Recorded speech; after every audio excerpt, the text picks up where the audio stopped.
comes through so we could play it right now. Oh, you mean he's gonna send us a mix back? Yeah. Holy shit! I probably haven't even heard the mix. Rad. Yeah, that would be cool. Because when I work on some shit, you guys, it's like, obviously I'm adding sounds and elements and scratching and all the stuff to their song, right? What I try to do is get a really good mix on it to where I think it sounds rad in my studio, right? But when they take all my tracks and I try to send them my individual tracks all separated out, right? So I think it was, 8 tracks or something, or 6 tracks I sent him. Usually you scratch on somebody's shit, you're sending them 1 or 2 tracks on, even on Twisted songs and the Agony of Defeat songs. I ended up with I think it was 8 to 12 tracks on almost every cut. So I'm adding more than just scratching and trying to really go to fucking town on these cuts.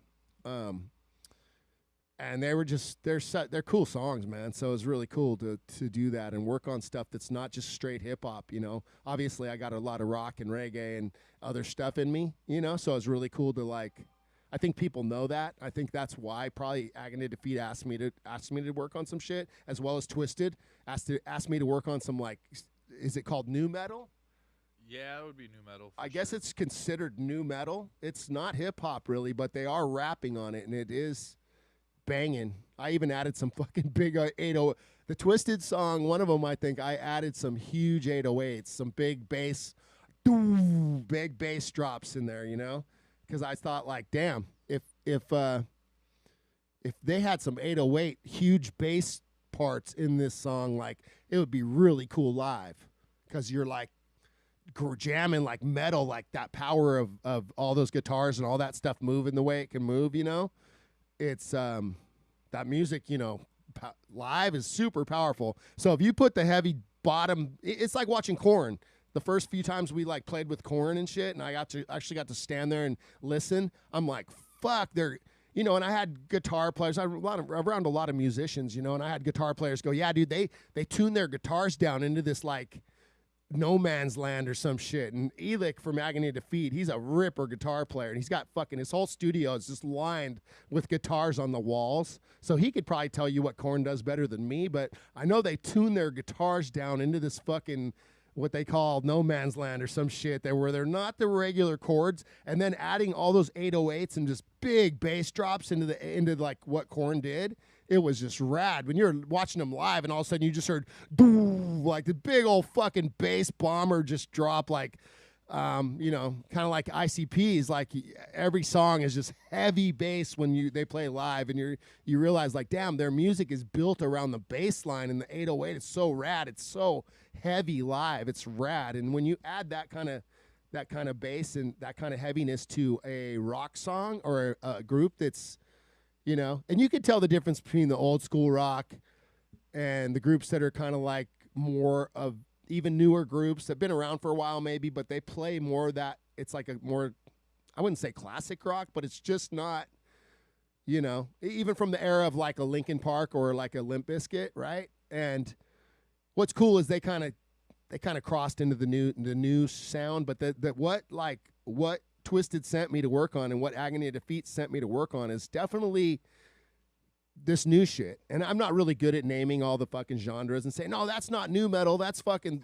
you know, whatever, that's this, or, you know. So, but, and Elick can tell you more what he likes to call his shit, if he does call it anything like that. Agony of Defeat, you know what I mean? Do you call it nu metal? Do you call it, you know what I mean? Speed metal? What is it? It's a little faster for sure. Yeah, I got one queued up. You want to play it? You got one queued up. So this is Agony of Defeat. This is one of the songs I worked on. Yeah. So you guys, this is unreleased, man. This is not out yet.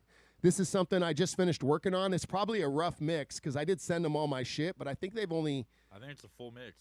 Really? It's done? Yeah. Okay, so he was able to get in the studio a couple times and get my stuff mixed in or whatever, and I'm not sure which one this is, but there was parts...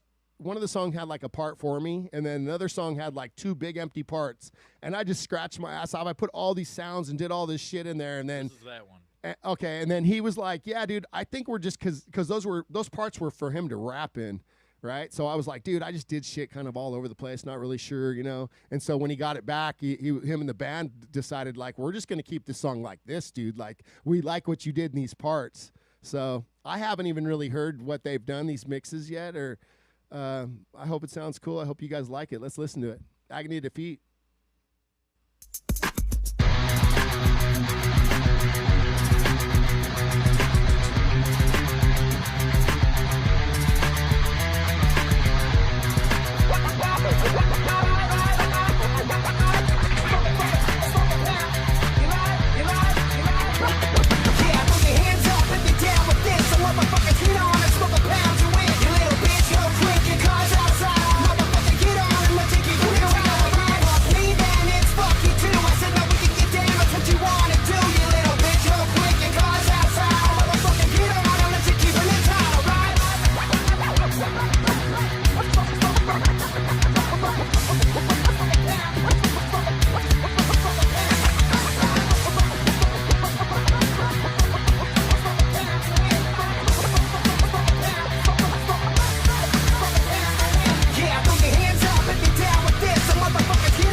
Shit's rad, huh? That shit was fire, dude.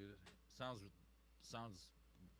just like it did here, So- except more polished. So y'all hear what he says. Smoke a pound of this, and then I liked it, so I scratched it. You know what I mean? Grabbed his vocal out of the song, and yeah, man, pretty cool. Homeboys, they got their shit, huh? They got some shit. Yeah, man, shit's dope. So it'd be cool when the Twisted stuff comes out too, man. We play like all 4 tracks, just back to back to back to back them.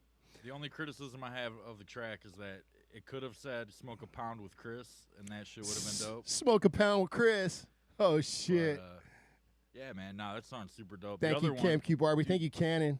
the other Cookie, one's ill too. I can't wait for them to hear that one. Cookie Monster, Cannon. Thank you, man. Thank you, Cough. D-Gav Henchman. Thank you, man.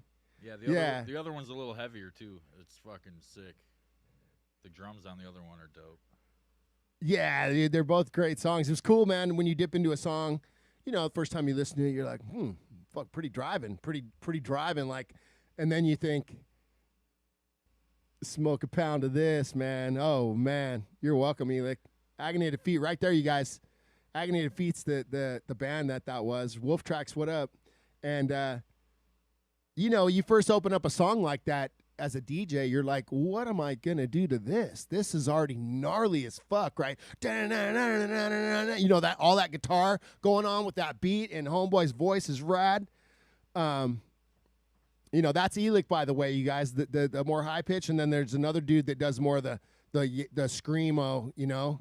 And dude, the other song's a little more features both their voices. That's mostly Elick. That's right here in the chat. Dude, I love his voice. Fucking sick, right? And that shit is moving and driving. And what you know, you're gonna work on it. Not just deep, not just scratch, obviously, but like you're gonna try to add anything to that, right? Producer wise, DJ wise. You know, where do you go? You're kind of like, fuck, right? So, and then you're like, well, what do I scratch? You know? And then when he says, smoke a pound of this, you know, I like smoking. So when I hear that, and it's kind of in the hook of what he's doing, right? Because that's like a hook part already. And so, yeah, I pulled up, you know, and I was listening, like the way we have to play this back, it doesn't come back through the main system. It comes back through my phone. So keep in mind, I was just listening on my phone for like the first time. If that is the mix, like the done mix or whatever, that's the first time I've heard it. So, yeah, hopefully you guys could hear everything in there and stuff. But it's pretty driving and pretty sick, man. Changing the name to Smoke a Pound to Chris. Holy shit.